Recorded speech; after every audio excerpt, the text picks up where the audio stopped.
Hi everyone, this is Jason and welcome back to the channel. In this video, we're going to look at California Assembly Bill number 953.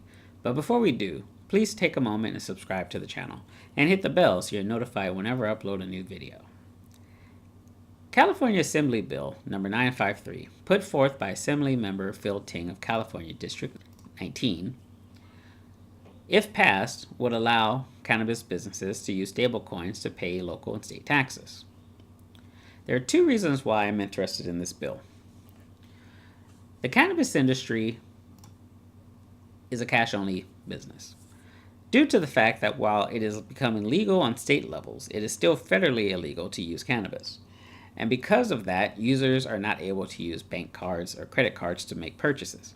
And in turn, those businesses have to pay their taxes in cash.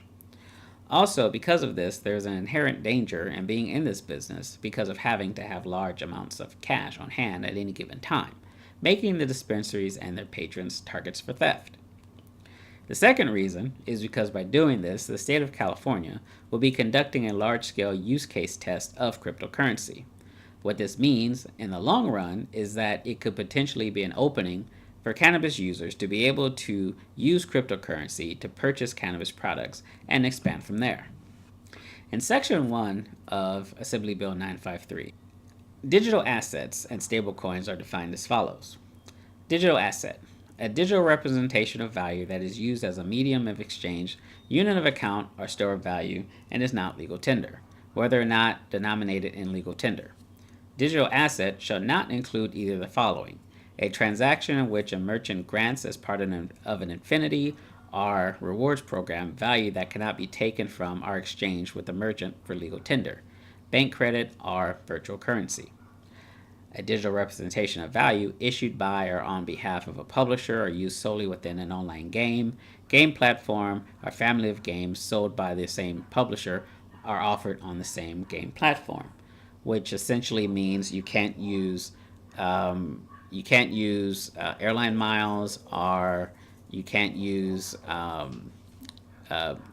gold tokens, gold coins from World of Warcraft, etc., to change into real world currency. Stablecoins are defined by Assembly Bill 953, a digital asset that has price stable characteristics pegged to United States dollars, and United States dollars serve as collateral to that digital asset, which is actually a great definition because it pretty much gets right to the point of what stablecoins are. The only thing that I would add to that is that stablecoins can also be pegged to assets like gold, oil, or what have you.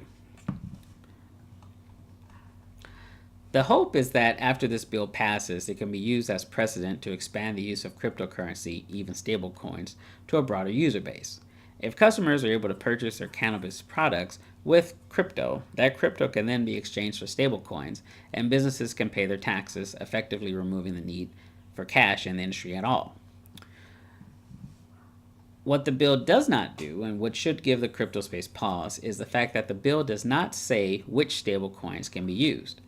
Stablecoin is a term to denote, as stated before, a digital asset that is pegged to a real-world asset, in this case USD. So then we have to ask, will businesses be able to use USDT, USDC, TUSD, or any of the other stable coins, or will the state come up with its own stable coin like Cali Coin or Bear Token and require for that stable coin to be used?